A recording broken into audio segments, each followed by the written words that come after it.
Le recruteur ou l'employeur part du principe que la personne devant moi va me raconter des histoires. Cette personne devant moi va choisir la personne avec qui elle s'entend le mieux. La personne qui est le moins gênant et le moins compliqué, c'est l'employé plus ou moins parfait. La réalité, c'est que votre carrière et votre avenir est dans vos mains. Ce n'est pas dans la main des autres.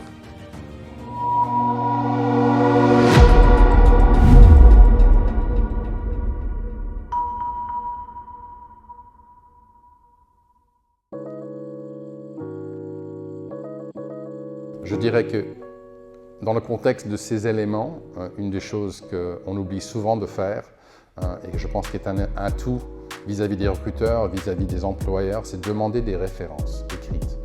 Que ce soit un petit email, que ce soit un texto, mais des références par des collègues, par des coéquipiers, par même des amis en fait, mais des références qui parlent de ces caractéristiques, de cette capacité d'être agréable, de résoudre des problèmes, d'être un collègue sympathique, une collègue sympathique. C'est toutes des choses qui sont hyper valables parce qu'en fait, le recruteur ou l'employeur part du principe que la personne devant moi va me raconter des histoires.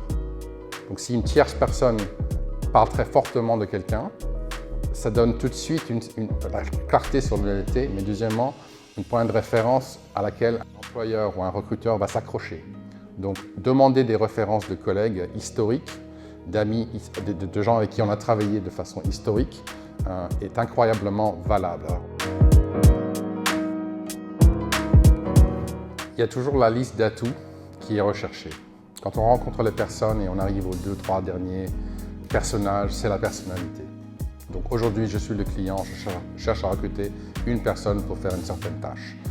3 candidats sont également qualifiés, ils ont le même niveau d'expérience, ils sont le même prix, tous les éléments sont les mêmes. À la fin, c'est avec qui est-ce que je vais m'amuser le plus et m'entendre le mieux. Et ça, c'est une des choses qu'on ne peut pas gérer. On est comme on est fait comme on est fait. Si cette relation, on va dire, dans cet entretien existe, elle existe. On ne peut rien y faire. Si elle n'existe pas, elle n'existe pas. Donc, je pense que malgré notre envie d'être choisi, il faut toujours garder ce recul et cette perspective de dire cette personne devant moi va choisir la personne avec qui elle s'entend le mieux.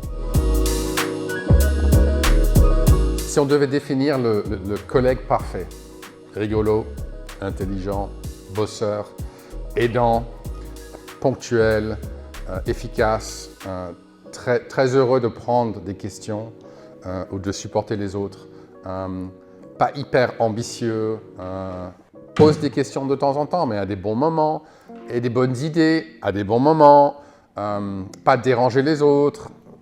La liste, ça me rappelle un petit peu l'école, mais bon, d'une certaine façon, quand on est dans une entreprise, c'est les mêmes critères. La personne qui est le moins gênant et le moins compliqué, c'est l'employé plus ou moins parfait.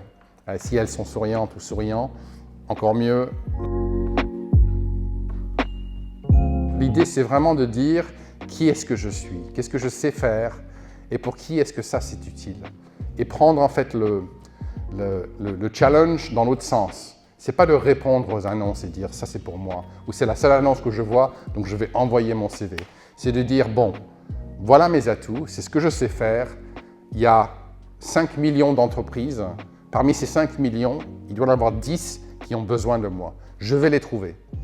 Et je pense que le message là, vraiment, c'est le besoin d'être proactif. La réalité, c'est que votre carrière et votre avenir est dans vos mains. Ce n'est pas dans la main des autres, c'est plus dans la main de vos parents, c'est dans vos mains. Donc aujourd'hui, si vous avez un atout, c'est vous, votre personnalité, vos expériences, vos compétences.